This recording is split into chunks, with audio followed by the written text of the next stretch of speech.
নমস্কার বন্ধুরা, আমি পূজা। আপনাদের সকলকে স্বাগত আমার চ্যানেলে।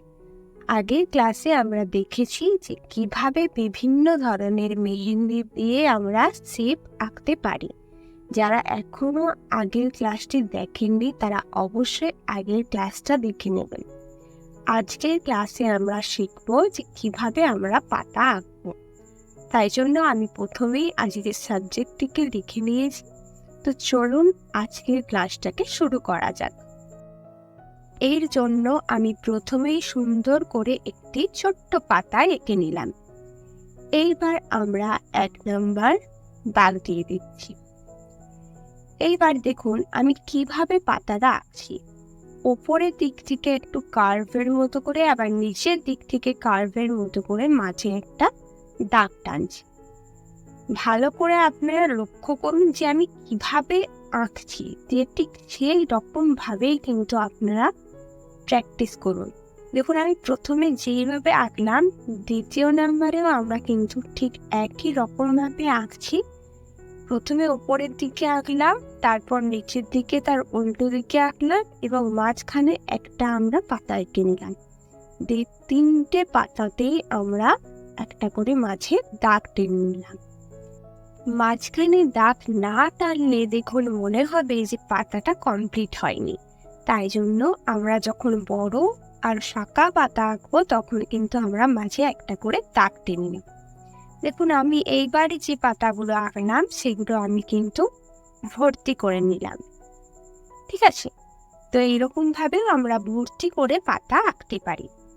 এইবার 4 নম্বরে আমরা দেখে নেব আরেক ধরনের একটা সুন্দর পাতা। দেখুন আমি কিভাবে আঁকলাম সেটা আপনারা ফলো করুন। ঠিক আছে, 5 নম্বরে আমরা ওই একই রকম যে পাতাটা 4 নম্বরে আঁকলাম সেই একই রকম পাতাটাকে আমরা 5 নম্বরে অনেকগুলো একসাথে আঁকব। ঠিক আছে, তো প্রথমে আমি দুধারে দুটো আঁকলাম, তারপরে তার উপরে আমি আবার দুধারে দুটো আঁকলাম এবং মাঝখানে আঁকলাম। হলো। এইবার 6 নম্বরে আমরা একটা প্রথমে বাঁকা কার্ভের মতো দাগ করে নিলাম। এইবার দেখুন যে আমি কিভাবে পাতাটা আঁকছি। দেখুন অনেক রকম ভাবে পাতা আঁকা যায়। ঠিক আছে, আপনারা দেখুন যে আমি কিভাবে আঁকছি, আপনারা ঠিক সেই রকম ভাবে প্র্যাকটিস করুন। এই শেপগুলো সব তো বলা সম্ভব নয় যে কিভাবে কি করছি। আপনারা সেটা ভালোভাবে দেখুন, আপনারা দেখলেই বুঝতে পারবেন যে এটা আমি কিভাবে করছি। ভালো করে আগে দেখুন, তারপর খাতাতে আমি যে রকম ভাবে করেছি ঠিক সেই একই রকম ভাবে আপনারা প্র্যাকটিস করুন। তাহলেই দেখবেন আপনারাও আমি যেই রকম করছি ঠিক সেই রকমই শেপগুলো সুন্দরভাবে আঁকতে পারছেন। ঠিক আছে, তো এইবার 7 নম্বরে আমরা এই পাতাটা করে নেওয়ার পর বাইরের দিকটা মোটা করে নিচ্ছি। এইবার 8 নম্বরে আমরা দেখে নেব আরেক ধরনের পাতার ডিজাইন। তো এবারেও আমি প্রথমে একটা কার্ভের মতো লাইন টেনে নিলাম এবং দেখুন হালকা লাভ যেরকম আমরা শেপ করি সেই রকম ভাবে ওপর দিকে করলাম একবার, তারপর নিচের দিক থেকে আবার হাফ লাভের মতো করে দেখুন ওপর দিকটা মিলিয়ে দিলাম। এই পাতার ডিজাইনটা কিন্তু খুব সুন্দর লাগে যে কোনো মেহেন্দির ক্ষেত্রে। ঠিক আছে, তো আপনারা ভালো করে আমি যেইভাবে দেখাচ্ছি সেই রকম ভাবে প্র্যাকটিস করবেন। 9 নম্বরে আমরা আগে যেই রকম পাতা এঁকেছিলাম 1 নম্বরে ঠিক সেই রকম ভাবেই উপরের দিকে একটা এবং নিচের দিকে একটা করে পাতা এঁকে মাঝের লাইন টেনে দুটো সাইড আমরা ভর্তি করে নিয়েছি এবং ঠিক একই রকম ভাবে আমরা দুটো পাতার মাঝে আবার দুটো পাতা এঁকে নিয়েছি। এই রকম ভাবে দেখুন আমরা তারপরে আরো দুটো পাতা এঁকে নিলাম।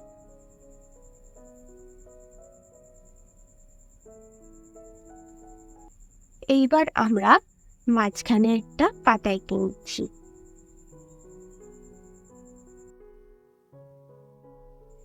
দেখুন, আপনারা যদি চান তাহলে এটা মাঝখান থেকে একটা লাইন টেনে সব পাতাগুলোকে এইভাবে জয়েন্ট করতে পারেন বা নাও করতে পারেন।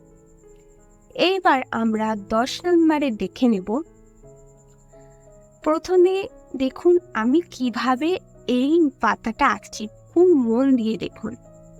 ঠিক আছে, খুব মন দিয়ে এই পাতাটা দেখুন, তারপরে আমি যেভাবে আঁকছি ঠিক সেই রকমভাবে এটা প্র্যাকটিস করুন।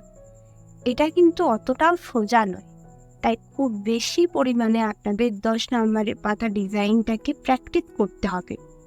মন দিয়ে দেখে নেবেন, তারপরে আপনারা সেটাকে ভালোভাবে প্র্যাকটিস করবেন। এইবার 11 নম্বরে দেখুন, আমরা প্রথমে একটা বড় পাতা সেট করেছিলাম, তার মাঝে আমরা একটা ফুলের মতো ডিজাইন দিয়ে বাকিটা শেড এঁকে নিয়ে বাইরের আউটলাইনটাকে একটু মোটা করে দিচ্ছি। দেখুন, আমরা যে কোনো পাতার ক্ষেত্রে কিন্তু বাইরের আউটলাইনটাকে মোটা করতে পারি, তাতে পাতাটা দেখতে আরো কিন্তু সুন্দর হয়। এইবার 12 নম্বরে আমরা আবারও একটি পাতার সেট এঁকে নিচ্ছি এবং ভেতর দিক থেকে দাগ টেনে সেই পাতাটা আমরা কভার করছি। দেখুন আমি কিভাবে করছি, আপনারাও ঠিক একই রকমভাবে এটা করবেন। তারপর আমরা এই আউটলাইনটাকে মোটা করে দিচ্ছি। দেখুন, আউটলাইনটা মোটা করলেই কিন্তু যে কোনো পাতার শেপ আরো সুন্দর দেখায়। এইবার 13 নম্বরে আমরা দেখে নেব আরেক রকমের পাতার ডিজাইন। তো আপনারা ভালো করে লক্ষ্য করুন, তারপর ভালোভাবে প্র্যাকটিস করুন। এইবার 14 নম্বরে আমরা 7 নম্বরে যে রকম পাতার ডিজাইনটা করেছিলাম ঠিক সেই রকমভাবে পাতার ডিজাইনটা করছি, কিন্তু ওখানে তিনটি পাতা ছিল, এখানে আমরা 6টি পাতা দিয়ে একই রকম ডিজাইনটা করলাম। ঠিক আছে, তো আপনারা সব পাতার ডিজাইনগুলো খুব ভালোভাবে প্র্যাকটিস করবেন, তাহলেই দেখবেন আপনারাও খুব সুন্দরভাবে এগুলো আঁকতে পারছেন। এবং যারা আমার চ্যানেলে নতুন তারা অবশ্যই আমার চ্যানেলটিকে সাবস্ক্রাইব করে রাখবেন এবং ভালো লাগলে একটা লাইক করবেন এবং বন্ধুদের সাথে শেয়ার করবেন ভিডিওটি।